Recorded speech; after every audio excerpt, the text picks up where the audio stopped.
భార్య: ఏవండి, లీటర్ పాలు తీసుకురండి. భర్త: లంచ్ టైం అవుతుంది, ఇప్పుడు పాలెందుకు? భార్య: అత్తయ్య గారు పాలకూర వండమన్నారు అందుకు. అత్తగారు: బిర్యానీలోకి పెరుగు పచ్చడి చేయమని చెప్పాను, సిద్ధం చేశావా? కోడలు: ఇప్పుడే గ్రైండర్లో వేశాను అత్తయ్య, 2 నిమిషాల్లో అయిపోతుంది. అత్తగారు: పెరుగు గ్రైండర్లో వేయటం దేనికి? కోడలు: మీరేగా పెరుగు పచ్చడి చేయమన్నారు.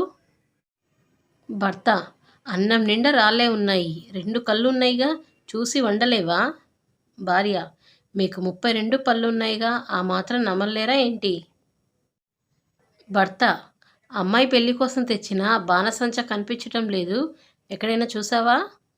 భార్య: అవి లేటెస్ట్ ఆర్నమెంట్స్ అనుకొని అమ్మాయికి పెట్టేశామండి. అమ్మ: చింటూ, ఆంటీకి ముద్దు పెట్టమ్మా. చింటూ: నేను పెట్టను. అమ్మ: ఎందుకురా పెట్టవు? చింటూ: మార్నింగ్ డాడీ పెడితే చెప్పుతో కొట్టింది.